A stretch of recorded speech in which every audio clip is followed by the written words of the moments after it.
So this is a highly requested video about how to read your birth chart, and I'm going to try to make this as easy as possible for all of you who are astrology beginners. So basically your birth chart is a snapshot or a map of where the planets were located the moment that you were born. And by studying your chart, it will teach you your personality traits, your strengths, your weaknesses, and possible events that you will experience in this lifetime. So it is a very good, I guess you could say, blueprint or kind of like a map to steer you in the right direction. So it could help you to kind of overcome any of the weaknesses that you may have, and it could help you to build up your strength as well.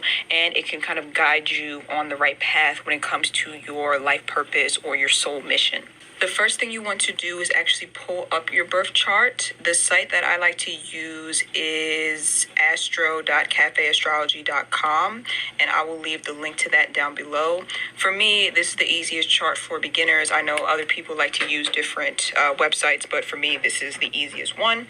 So when you fill out your information, what you want to do is click on the unknown time little checkbox, and you want to do that for this video specifically because like I said, I'm keeping it very simple. So we're only going over the planets, and I wanted to make it so that even if you don't know your birth time, you could still learn how to read at least half of your chart. So like I said, even if you know what your birth time is, still click on the unknown time, because I'm going to do a separate video for the people who know their birth times and how to analyze that half of your chart. So this is just for the planets half. So once you put in all your information and you click the time unknown box, your chart should pop up and it should look like this. Now it looks confusing, but it's really not when you break it down into pieces. So basically each planet represents a different aspect of your life. So go down to the description box of this video and click on the link that says planets, and it is going to give you a chart that is going to show you the different planets and what each one represents. And the chart should look like this. I'll put it up on the screen. And this chart is from twinflames1111.com. Had to give her credit for this because this chart is extremely helpful. So basically on this chart, it will show you in your birth chart what each planet represents. So the sun represents the self or the ego. So that's why when people ask you your sign, you'll usually say your sun sign, because it's your overall sense of self. So in my chart, as you can see, my sun sign is an Aquarius. So overall, I am an Aquarius. But there are different parts of my chart that will affect the way that I behave in different areas of my life. So that's why a lot of people get confused. A lot of people are like, okay, I've read this about Capricorns. Like, for example, let's say somebody's like, okay, I read that Capricorns are supposed to be cold-hearted, but I'm very sensitive. That could be because you're a Capricorn sun sign, but there are other planets or zodiac signs in your chart that are making you more sensitive than someone who would have a lot of Capricorn in their chart. You see what I'm saying? So like I said, back to the chart, your sun represents your sense of self and your overall appearance, like your ego. So the moon represents your emotions and your creativity. So if I go back to my chart, you will see that I have a Pisces moon sign. So that means that I handle my emotions like a Pisces would. So a Pisces is known for being, intuitive, very sensitive, emotional, empathetic, and things like that. Like those are the traits that are usually associated with Pisces. So I handle my emotions like that, like a Pisces.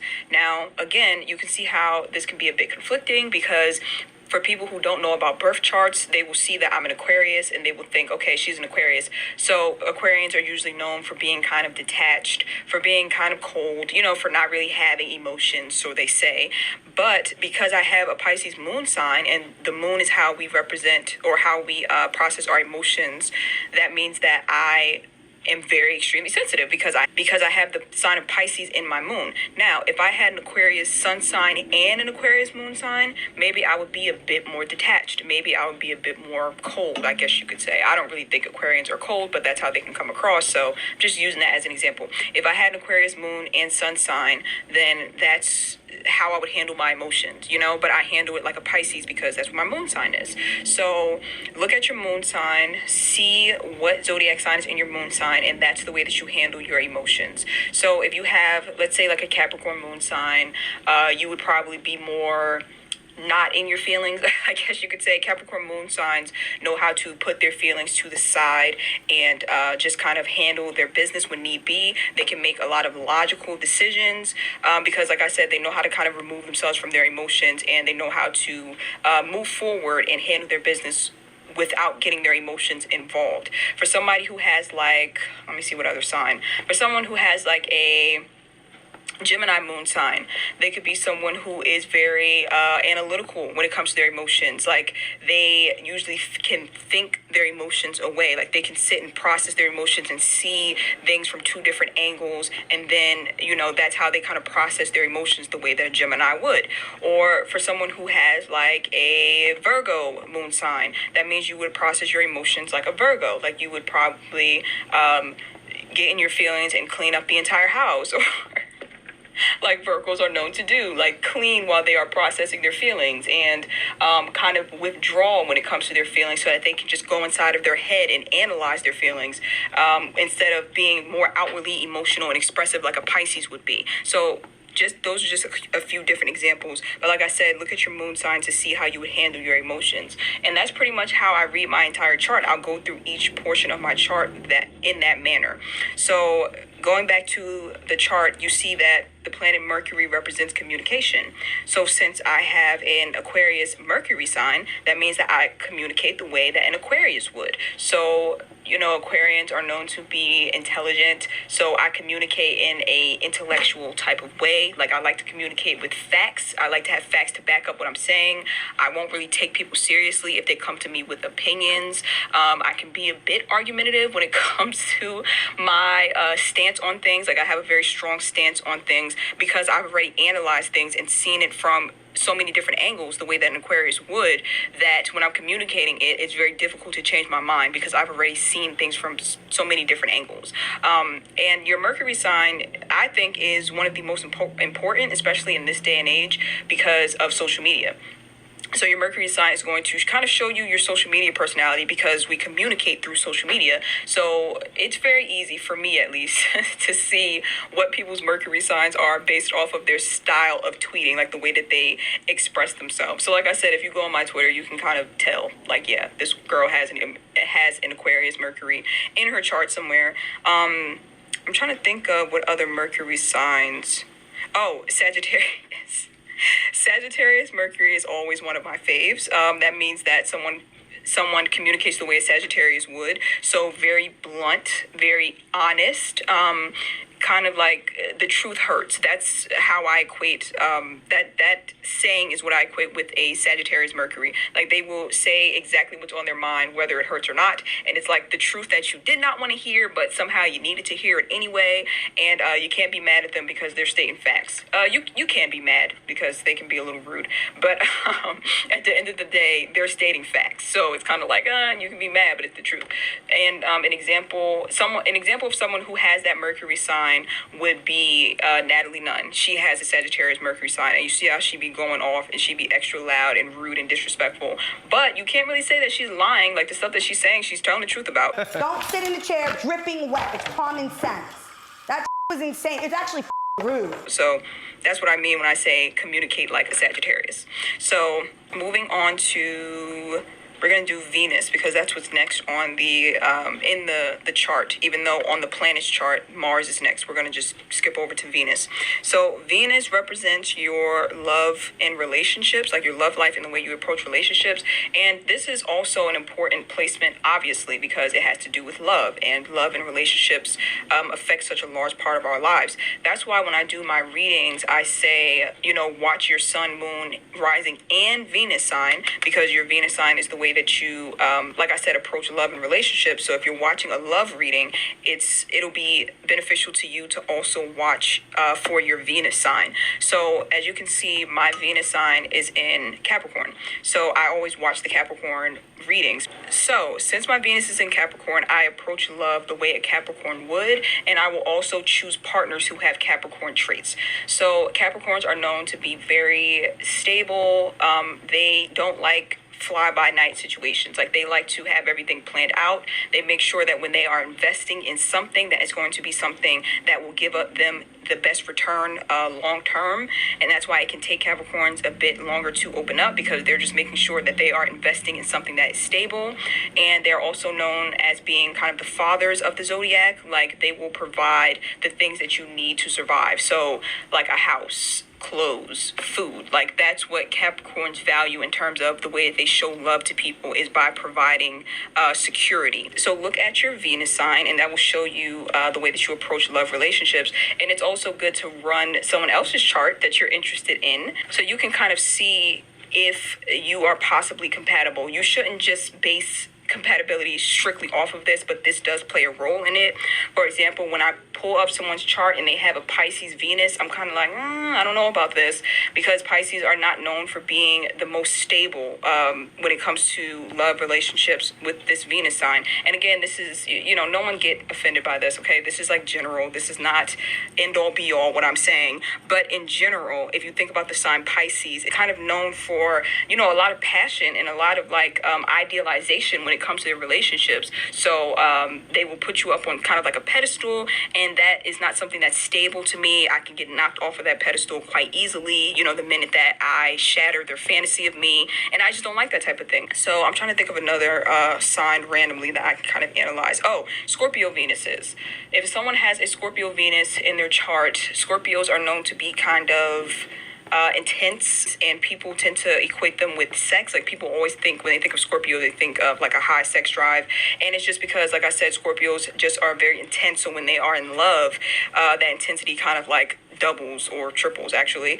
And when somebody has a Venus and Scorpio sign, that's how they approach their relationships, like in this very intense way. And people with this Venus sign can easily get obsessed with their partner, or they can get partners that are obsessed with them. And sometimes it can be kind of like a power struggle. So, when I see someone with a Scorpio Venus in their chart, it concerns me a bit because, like I said, with the Capricorn Venus, I'm just kind of like you just don't know which way it's going to go with the Scorpio Venus. And I like long-term stability. But if you like that passion, you like that very intense type of love that is going to require a 12-step program to get over, then yes, dive into a Scorpio Venus sign by all means.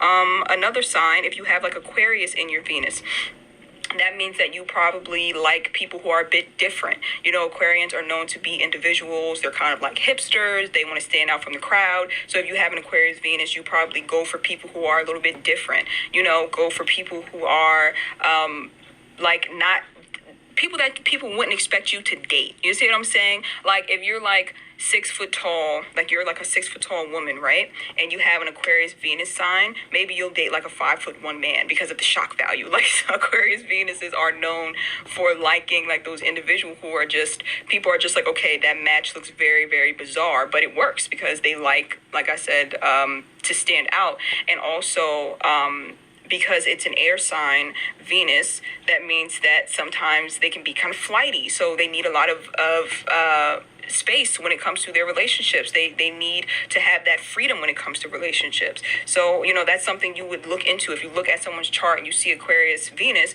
then you'll know this person probably needs their space a lot. They probably need their freedom. They don't want to feel like you're owning them. Like, they need to feel free. And if that's a problem for you, then maybe you shouldn't date someone with an Aquarius Venus sign. Again, you wouldn't base your entire compatibility off of that, but you would take it into consideration. So I gave a couple different examples, so I think I got my point across. So we're going to move on to the Mars sign. So if you look at the chart, if you look at the planet's chart, it says Mars rules action, physical drive / sex. We're not really going to get into sex here. We're just going to, we're not about to talk about my sex life. So we're just going to go with the action and the physical drive.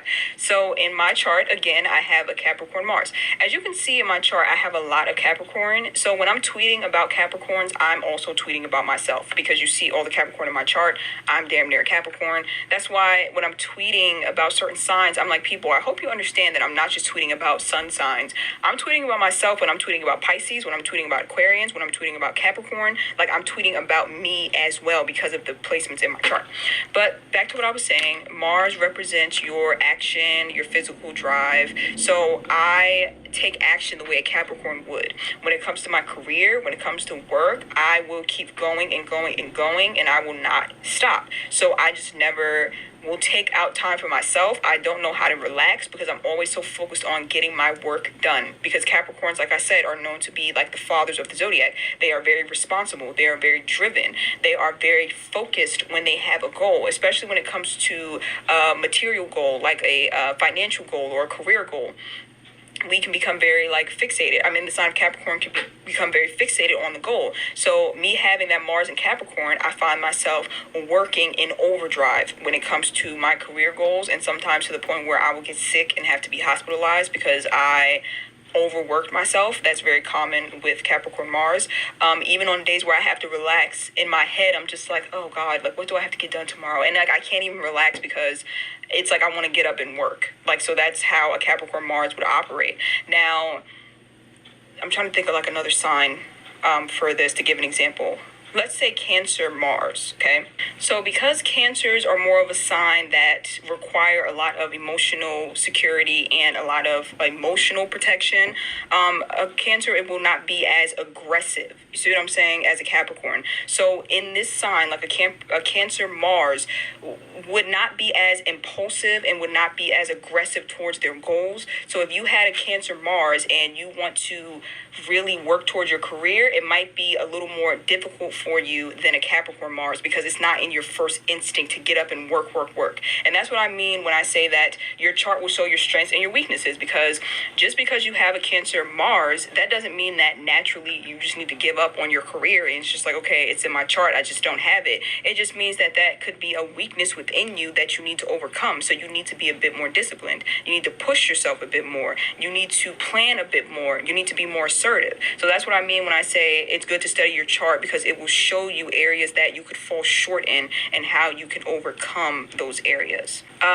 Fire signs are good for this placement. So if you have like a Leo Mars, an Aries Mars, or a, what's the other fire sign? Leo's, Aries, or Sagittarius Mars, this will be a good placement for you because fire signs are all about action. So having like that fire element within the Mars sign would really cause you to propel forward when it comes to your goals or getting things done in action. And it'll also cause you to be very creative with the way that you get things done, because the fire element is known for action and creativity.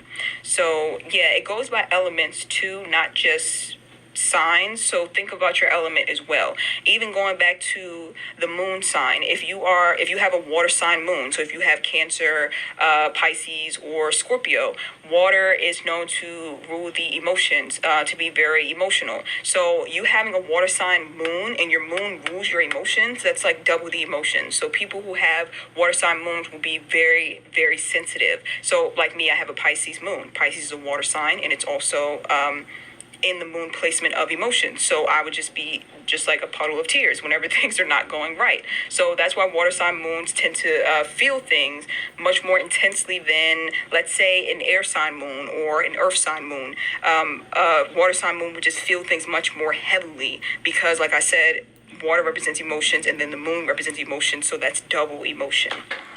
Okay, sorry, my camera died, so if the audio sounds a little bit different, that's why. But that was basically it. I don't want to go over the entire chart because I feel like it will get kind of redundant. So pretty much my thought process when I am looking at my chart is what I explained in this video. I'll look at the planet on the planet's chart, and I'll see what it represents. So like I said before, the moon represents emotions.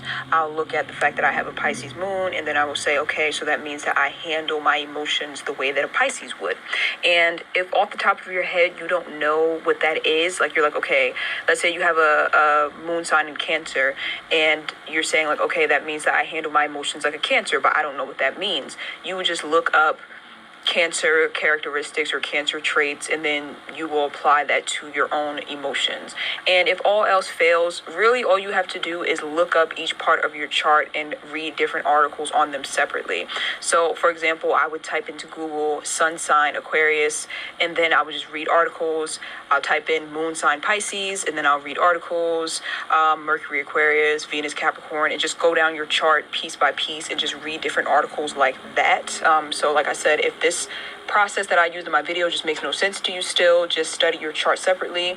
And one of my favorite websites when it comes to doing this would be Astro Codex. So you could easily go to Google and type in, let's say you have a sun sign in Capricorn, you can type in sun sign Capricorn Astro Codex, and then that article should pop up right at the top, and you can read through that article.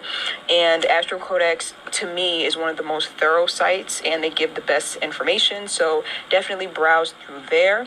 And one more thing before I go, I wanted to point out that at the bottom of your chart, you'll see something that says ASC node, and that is your North Node. Now, if you don't want to study anything else in your chart, like you don't really care about anything else in your chart, this is the one thing that I highly recommend that you study, like highly recommend, because your North Node is pretty much your soul mission for why you are here and what direction you need to be going in. And it will also be paired up with your South Node, which will tell you what you went through in a past life and what you mastered in a past life and what held you back in a past life and what you came here in this lifetime to accomplish.